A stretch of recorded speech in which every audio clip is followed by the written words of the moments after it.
एक बार भगवान बुद्ध जेतवन विहार में रह रहे थे। भिक्षु चक्षुपाल भगवान से मिलने के लिए आए थे। उनके आगमन के साथ उनकी दिनचर्या, व्यवहार और गुणों की चर्चा भी हुई। भिक्षु चक्षुपाल अंधे थे। एक दिन विहार के कुछ भिक्षुओं ने कुछ मरे हुए कीड़ों को चक्षुपाल की कुटी के बाहर पाया और उन्होंने चक्षुपाल की निंदा करनी शुरू कर दी कि उन्होंने इन जीवित प्राणियों की हत्या की। भगवान बुद्ध ने निंदा कर रहे उन भिक्षुओं को बुलाया और पूछा कि क्या तुमने भिक्षु को कीड़े मारते हुए देखा है? उन्होंने उत्तर दिया, नहीं। इस पर भगवान बुद्ध ने उन साधकों से कहा कि जैसे तुमने उन्हें कीड़ों को मारते हुए नहीं देखा, वैसे ही चक्षुपाल ने भी उन्हें मरते हुए नहीं देखा और उन्होंने कीड़ों को जानबूझकर नहीं मारा है, इसलिए उनकी भर्त्सना करना उचित नहीं है। भिक्षुओं ने इसके बाद पूछा कि चक्षुपाल अंधे क्यों हैं? उन्होंने इस जन्म में अथवा पिछले जन्म में क्या पाप किए? भगवान बुद्ध ने चक्षुपाल के बारे में कहा कि वे पूर्व जन्म में एक चिकित्सक थे। एक अंधी स्त्री ने उनसे वादा किया था कि यदि वे उसकी आंखें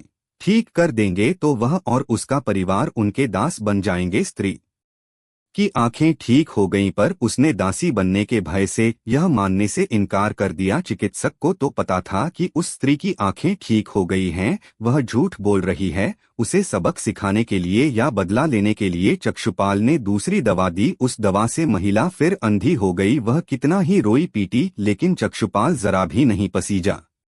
इस पाप के फलस्वरूप अगले जन्म में चिकित्सक को अंधा बनना पड़ा।